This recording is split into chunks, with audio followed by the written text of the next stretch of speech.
Hello, everyone. Welcome back to the hotchaipod, a podcast where we spill all of that sizzling Bollywood tea. I'm your host, Jazz, and we have a lot to cover today. We have a lot of tea to spill. And can I just open? Can I just open by saying that I saw a comment last week on Instagram or on YouTube or something purporting that I am being paid by Deepika Padukone's PR team. I guess because I dared to make a video kind of trash talking Ranbir Kapoor. This is a news alert. I make videos trashing everybody. And I'm also a fan. I'm an equal opportunist, hater and fan. So anyways, yeah, I wish I was being paid, not being paid. So with that being said, actually, I have a little bit of Deepika tea, which you thought you escaped because she's on maternity leave. But rest assured, teacups, there's dirty work happening all the time, and Bollywood never sleeps. As you know, I'm sure you've seen, Stree 2 is breaking a lot of records, right? It's up there, it's getting into this 500 crore club for openings, joining Patan and Javan and Animal, and it's a big performer. And we talked a little bit about it last week as to why that might be, the hype because it's a sequel and, the stars, Rajkummar and Shraddha and whatever it might be, right? The genre itself. That being said, articles have come out, some organic, of course, and some not so organic, manufactured, we could say. And we're hearing two different stories. And then, of course, there's like this tertiary set of press that comes out. The first side is that this is touting the film as a Rajkummar Rao success. This is his moment, his lead. Oh, Rajkummar Rao has had 3 big hits this year. They included Mr. and Mrs. Mahi in that list, which, no, it's not a hit. I don't know anyone who liked it. But anyways, that comes out, and that's a narrative. And he does have the meteor role in the film, right? But then on the other side, Shraddha Kapoor is a big part of the film's appeal, or rather like the franchise's brand, right? She's out there and she's dancing and she is Stree, right? And she has this really big base following on the ground. But that's not to say every movie she does is a hit, which we're going to get into towards the end of the episode, actually. But we see these competing narratives, like whose film is it, And from the Shraddha camp, it's kind of hilarious. Like, oh, Shraddha Kapoor is now the biggest star in India. Like, you had one big movie, okay? And we saw similar stuff for Karthik Aryan when Bulbulaya 2 came out, and it was this huge success. And again, similar kind of comedy horror genre, sequel, franchise that people are kind of excited about. So just beware would be my advice there, because Bulbulaya 2 was a smash success. But then if you start hyping yourself up, which Karthik Aryan did, right? Oh, he's the biggest hero in Bollywood and, nobody can take him down and he's the A-list. And after that, he had a pretty mediocre, if not flop run with his movie that came out, which I don't even remember. See? I don't even remember. But the movie that he did with Kriti Sanon that came out was a flop right after. Now, where did the other camps land in all of this mess? So there was this article, and it was hilarious. And I say it's hilarious because of the timing, right? It's on the site Box Office Worldwide or something, which I do check. And the article is titled like, oh, how Deepika Padukone redefined Indian cinema, like, and tracking her box office success, something like that. And it's like from Om Shanti Om to Javan, like, this is how she's this box office star. And I'm just gonna have to take a beat and say, if your biggest movies are because of Shah Rukh Khan, that's not your box office success. It's just not. It's not. He is just the superstar. You cannot take credit for that. That's not your credit. And it's not to say she doesn't have any films where she would take the credit, in my view, right? So her movies with Ranveer Singh, the Padmavats and whatever, maybe I would say she played an outsized role. Or even Cocktail, even though Saif Ali Khan is in Cocktail, I don't know, it's kind of deep because like allure and character, and I feel like she was the meat of that film. So I would credit that to her. more than the male actor, maybe, in some of those cases. But it's just the shady timing. It's, Shraddha Kapoor's out here. She has this box office record, and then you get these kind of like anti, hey, don't forget about me articles that come out. And I'd like to reiterate, see, I'm an equal opportunist, hater and fan. In other release news, we got a trailer of, okay, this is going to be mixed, of Ananya Pandey's new show on Amazon Prime. It's called Call Me Bae. It's supposed to release September 6th. Again, Amazon Prime. And I did mention this on the Hot Chai Instagram, and I think I'm going to do an episode by episode recap. Remains to be seen, if those are going to be short recaps within our normal episodes, or if I'm going to do like special bonus episodes during the week to do like fun, kind of funny recaps. And if it's a good show, it'll just be more of a silly recap. And if it's a hate watch, then we're all going to make fun of it together. And I think it'll be a good experiment for this podcast. That being said, I am either going to actually enjoy it or I'm going to hate watch it. And based on the trailer came out today. And there was this kind of funny bit about the trailer because the premise of the show is that Ananya Pandey plays this rich girl from South Delhi, so suited, but she like loses all her money or something, and so she has to take on all these regular jobs. It's a little bit of like a play on like Schitt's Creek, kind of meets A Simple Life, that show with Paris Hilton and Nicole Richie. Also a little bit of like Aisha with Sonam Kapoor thrown in because you're seeing like the high fashion and she's all dolled up. And the point is that she is living this regular life and struggling. The trailer itself, like it has Karan Johar and Ananya Pandey, and it kind of pokes fun at this infamous interview clip that she has where she says like, oh, people act like I didn't struggle, but I did struggle. My dad's like Chunky Pandey. He's like a B-list actor. He never went on Coffee with Karan, right? And everybody like jumped in on her being like, wow, you're so tone deaf and you have so much privilege. But, to be honest, it's like partly true. Like she's not like an A-list Nepo baby. But nonetheless, what we're seeing in the trailer, we're seeing some bright outfits. We're seeing some little bit of over-the-top acting, and it remains to be seen. If her character is going to end up as hated as Lily Collins has made Emily in the Emily in Paris series. So, which by the way, I did watch Emily in Paris. They did like the first 5 episodes or something that released last week. And so I watched it all on Sunday. And then the second half of the season is dropping in a couple weeks. I kind of don't understand it, but it just, the plot holes and the script and everything is so poorly written in some ways. And yet I'm extremely entertained. I'm not going to hate on it. I'm going to watch it. Not everything has to be award-winning content for me to watch it or for anyone to watch it. So remains to be seen how this Call Me Bae is going to play out.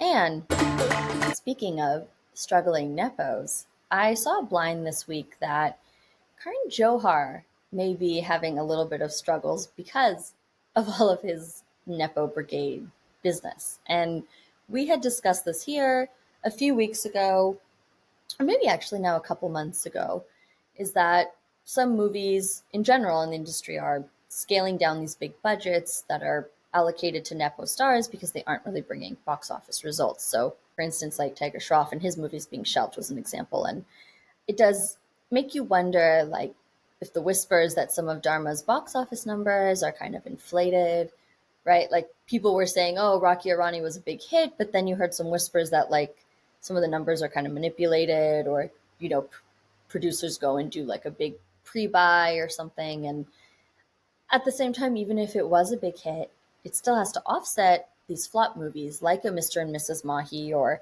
maybe a more mediocre box office run like Bad News. And by the way, Mr. and Mrs. Mahi, I can't believe we're being haunted by that here today. I did see it's on Netflix now, and I kind of don't want to watch it still.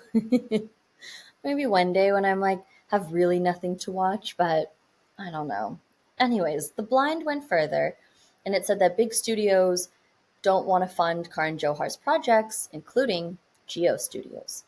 And that's why Karan Johar seems so like dour and down during the various like Ambani wedding functions, or maybe why he didn't show up to a couple of them. And it's hard to say if that's true or not, because I also heard it was because his mother was having health issues, maybe, or maybe he's just hungry. Okay, because homeboy, he's either summer dieting or he got his hands on some Ozempic. And no shame in that. Like, that's actually the least problematic thing he's ever done. And anyways, looks like we will just have to wait and see if we see some smaller budgets coming out or some shelved movies from Dharma. Remains to be seen. I mentioned online that we would dive into a little bit of celebrity plastic surgery, and at first I thought I would have an entire episode kind of devoted to celebrity plastic surgery, but that would take us hours and hours.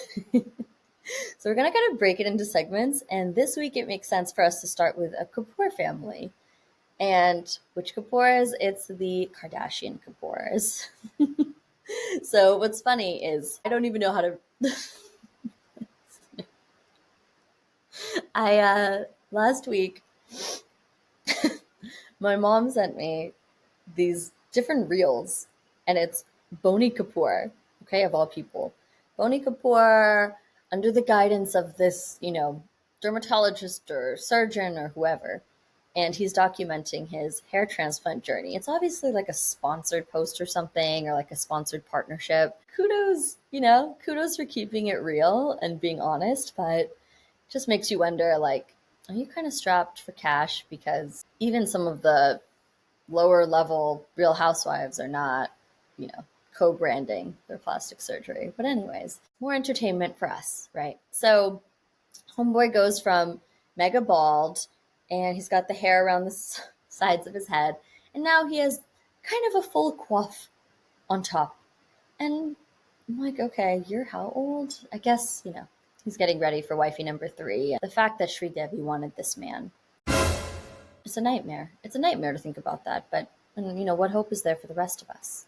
That's the real question here. Anyways, what made this a little crazier is that a few days ago, there was some infighting on some Instagram post with Kushi Kapoor, which I do find funny that she has any fans, but whatever. There's someone for everyone. And there's not that many fans, because she started to restrict comments on her page for a couple weeks after she did that fashion show where she was like the showstopper with her boyfriend, Vidang Raina. People are arguing about how plastic she is or she isn't. And Kushi Kapoor chimes in and she says she's only had lip filler and a nose job. So many outlets and people were praising this as like, wow, finally some transparency, and it's so great and refreshing and it's honest. And I'm going to have to call fake news. The hotchaipod is going to call fake news on this, because what is unfortunate is that she debuted pretty young, right? Like at 20, 21. And so a lot of her original face is on the internet from when she's a bit younger.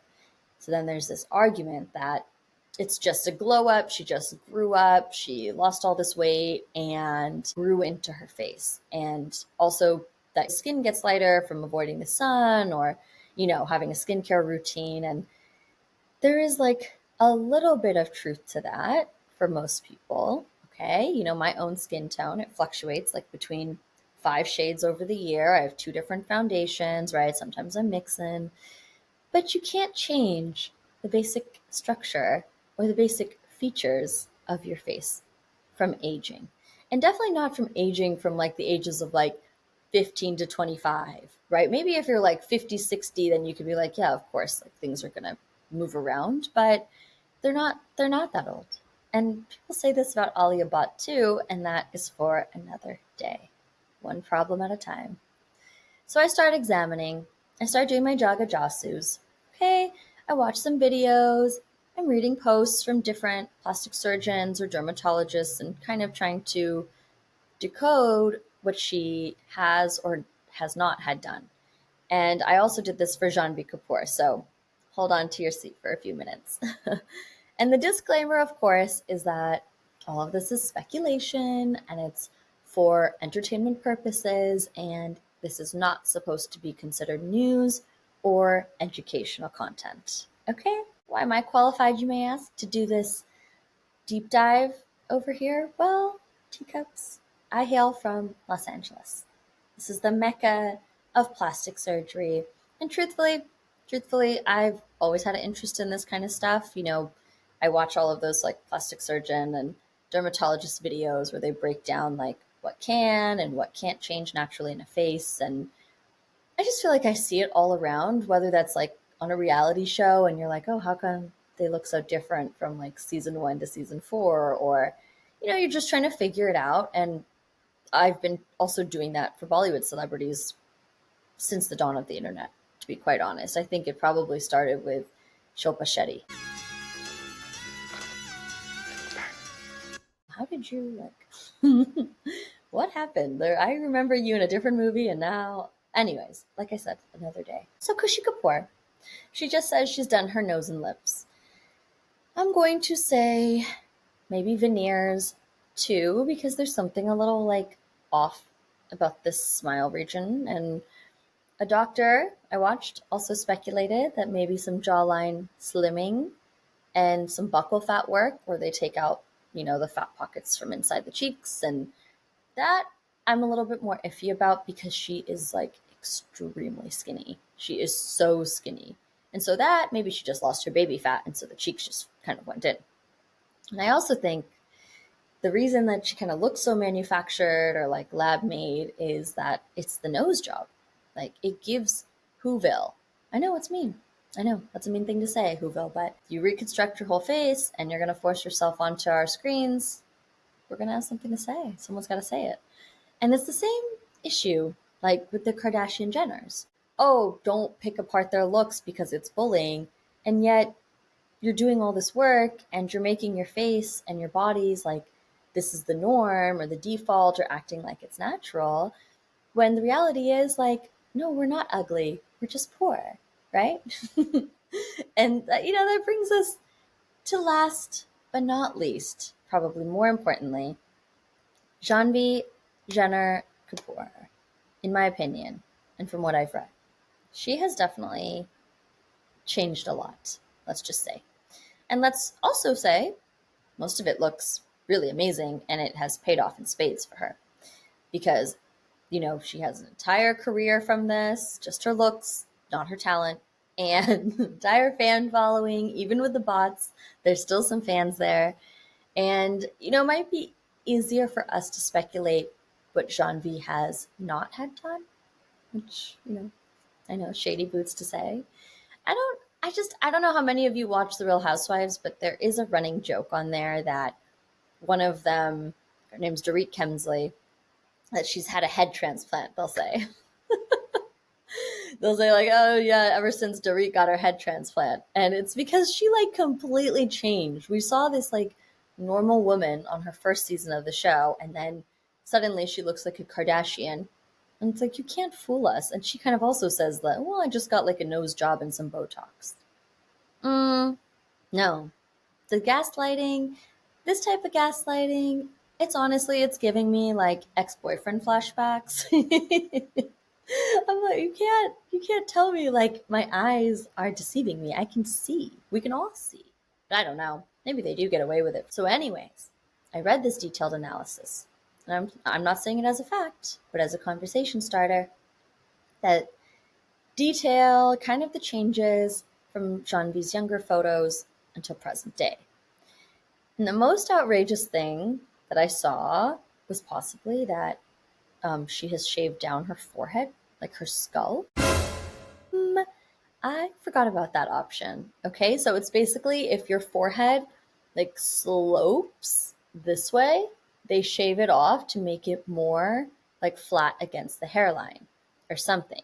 And this is not to give anyone a complex, by the way, because chances are your original face is fine and it looks better than whatever work or tweaks you might start putting in because it can quickly go astray. So let's keep going. Girls had some nose job and fillers, but the most standout thing, in my opinion, is how gigantic her eyes are. And they weren't always like this. It's like that doe-eyed, deer caught in a headlight kind of look. And it's probably her prettiest feature. It's probably her biggest asset as an actress, is to have like the big eyes. But in her older pictures, they are a lot smaller and they're slightly like turned down. And so now they're turned up and they're huge. And it's giving blepharoplasty and maybe canthoplasty, which helps like turn it up. And the list doesn't end there.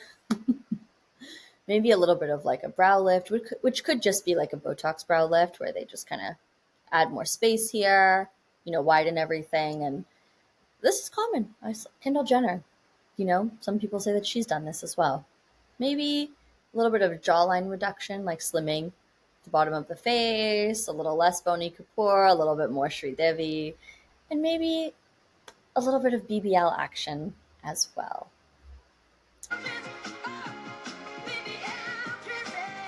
I told you it would be easier to discuss and save time if we talked about maybe what hasn't changed. Your question is, do we care? Why do we care? I guess I care. Obviously I'm talking about it. I think it's the fact that like the plastic filler or like the Botox face, like it does look plastic on screen. I'm sorry, but it kind of limits your ability to emote as an actress, to move your face, to have like subtle movements. It's why Charmin Segal, that actress who was in Hiramandi, like, there's nothing happening here. Can't move it. And that's like a very classic Los Angeles face, which is, all frozen. I don't care what anyone does in their personal life, but it's just like you're already not good at acting. And so now you're going to make your acting even potentially worse because now you're freezing your face up. And we must ask ourselves, why? Why? And maybe Karan Johar will also start to ask himself why. Now that the money's drying up, but just kidding. I saw this list of contestants, right? All these like girls who had won the different Miss Femina India contests for their state, and they're now going to go compete in Miss India. So you see Miss Gujarat, and you see Miss Andhra Pradesh, and you see whatever, right? And they're also gorgeous, of course. And then you see that they're talented. Right? A lot of them are like classically trained dancers, or maybe they want to be actresses. And forget that Miss India contest. I've also seen pretty girls just like dancing at a random like holy party or something here on the beach. And this goes for the men too. Don't think I've forgotten.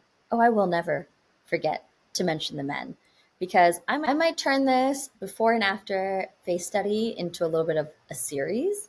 And so every so often we will pick a celebrity or two and be like, let's run through what has changed, what hasn't changed, are we being tricked, etc.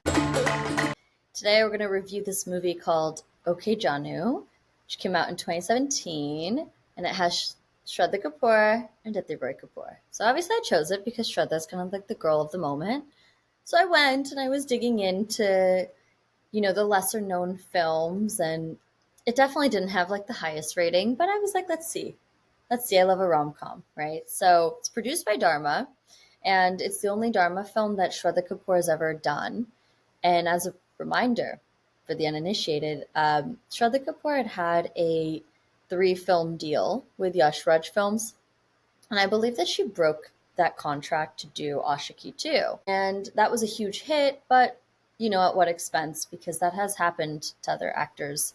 And I don't know, did they ever recover? Or would Yash Raj not have been good for her career? She had Stree, and now she has Stree 2. But you can say, when you think of like, oh, who are like the reigning Bollywood queens of like the last 5-10 years, you wouldn't put Shraddha Kapoor in there, in my opinion. But I will say this. She's very good in the rom-com genre.